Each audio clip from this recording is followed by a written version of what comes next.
when the wall fell, I was in the south of France. It was November, and I was in a village called Égalière, which is where I have a house, and I've had a house there since 1985. And I remember the excitement, and being in France was very special because France has been a big part of my life since I went there in 1961 to learn, to perfect my French, to become completely bilingual. But in that time, when I was learning French in those 3 years in Paris in the early 60s, I met Germans for the first time. So that I was in Europe when the wall went up in 61, and I was in Europe when the wall came down, that amount of time later. But the German friends I had who were students were just distraught. And in those years when the wall was there, and I came to realize what it meant to have that city divided by that hideous wall. When I became a journalist and I went through Checkpoint Charlie at least 3 times, I think, to go to the East Berlin.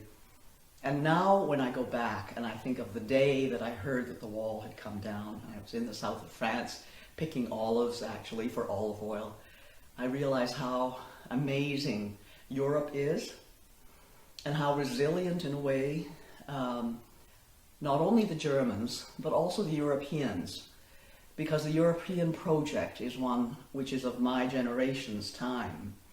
It's the fruition that our generation saw after people like Robert Schuman and Jean Monnet and Adenauer, all of them wished for. So I saw it kind of stymied by the wall, and then I saw the wall come down. And I've been very glad that I've lived through that period. In 2001, I was so fortunate as Governor General to pay a state visit to Germany, to the United Germany. I went to Dresden, I went to Berlin and saw it. I couldn't even put it together. It had come together so quickly somehow. In 12 years or something, it had become the city that it was always, and that it was always meant to be.